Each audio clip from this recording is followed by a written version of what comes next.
and welcome to Pakistan Today News. From our London studio, I'm Chris Taylor. Pakistan and Afghanistan are holding a second round of peace talks in Istanbul today, aimed at establishing a verifiable mechanism to curb cross-border terrorism. The Foreign Office says the truce agreed in Doha is largely holding, while Pakistan continues to press for concrete Afghan action against TTP sanctuaries. Turkey and Qatar are mediating the talks, with Ankara expected to co-chair oversight measures to ensure compliance and lasting stability in the region. Trade activities at the Chaman border remain completely suspended, while the repatriation of Afghan refugees continues. Officials say the crossing has been closed for 12 days due to security concerns. The Federal Board of Revenue confirmed that customs staff are ready to resume trade operations, but more than 1,000 trucks remain stranded on both sides. For more on this situation, we're joined by our correspondent Walter Cooper from Quetta. Yes, Chris. The ongoing border closure has severely impacted both local traders and Afghan transporters, with perishable goods now rotting in stranded trucks. Officials say the closure was imposed after repeated security alerts near the crossing point. Talks between Pakistan and Afghanistan in Istanbul today are expected to address this issue directly, as both sides look for a balance between security and trade continuity. Refugee repatriations, however, continue under tight monitoring, with hundreds of Afghan families crossing daily back into their country.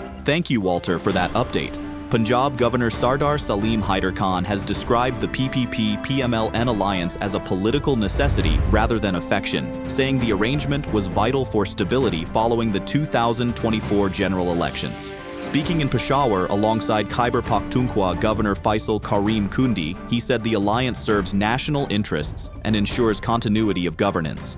Governor Kundi added that his office will act as a bridge between the center and the province, urging dialogue to strengthen cooperation and accelerate development in Khyber Pakhtunkhwa. Supreme Court Justice Athar Minalla has strongly condemned extrajudicial killings and custodial torture, calling them the worst violations of the Constitution.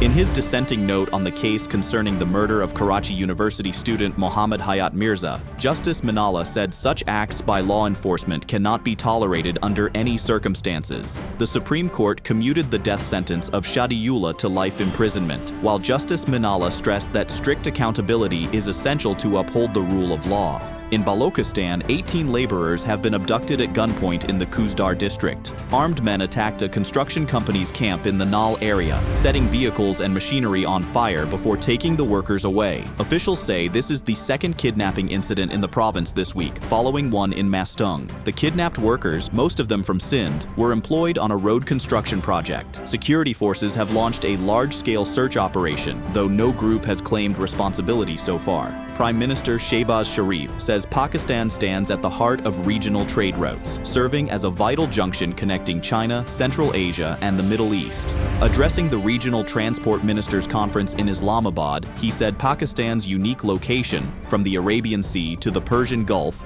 places it at the center of trade and energy connectivity.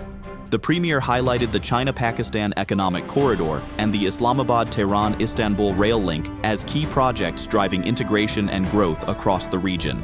And finally, at least 17 migrants have drowned after a rubber boat sank off Turkey's western Mugla province near Bodrum. Authorities say 2 Afghan survivors managed to swim ashore and alerted rescue teams. 17 bodies have been recovered so far, and search efforts are continuing with Coast Guard boats, divers, and a helicopter. The Aegean Sea remains one of the most dangerous routes for migrants from the Middle East and Africa attempting to reach Europe. That's all for now. You're watching Pakistan Today News. I'm Chris Taylor.